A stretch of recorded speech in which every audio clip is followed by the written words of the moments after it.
Many years ago, there was a massive war amongst the gods for complete control over the world, causing the destruction of countless civilizations, races, and animal species. However, a group of surviving refugees managed to flee from the conflict and settled in Zeya, where they founded Kourend. At the time, only the Arceuses, Pascarelius, and Levakinch houses existed. The Hasidius and Shaisian houses were founded later during the Dragon King conflicts. During this time, the Shaisian crypts were built. These were constructed long before the founding of the Great Kourend, and is the burial grounds for the kings and queens of the Great Kourend. Around this time, the 5 houses were united into the kingdom of Great Kourend by King Rada III. Roughly 40 years later, the Tower of Magic was built. According to Pachida, a staff at the Library Historical Archive in the Arceuses house and an expert in the field of magic traps. The tower contains many powerful enchantments concealed throughout the levels of the tower and hides many levels and rooms from sight. Not long after, the families of the 5 houses rebelled against King Rada III and formed the Council of Elders.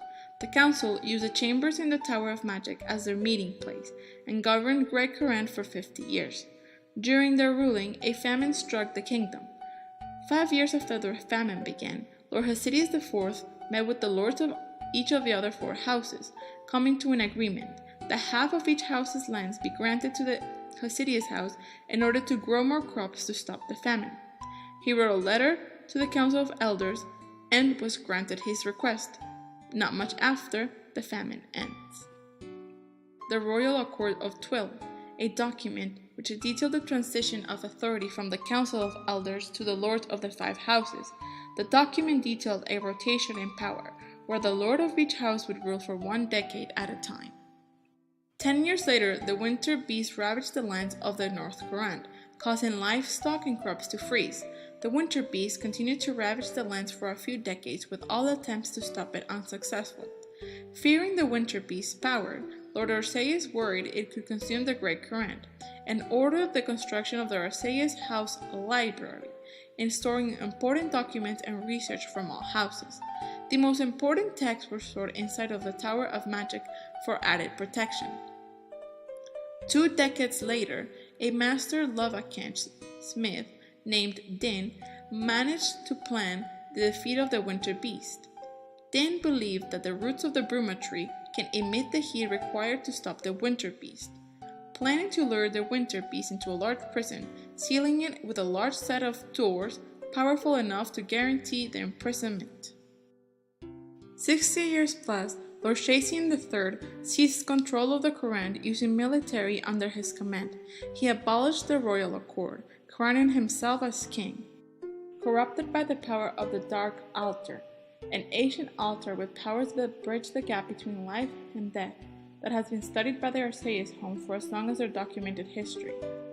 Obsessed with the altar, he spent the majority of his time performing experiments on citizens in the Tower of Magic.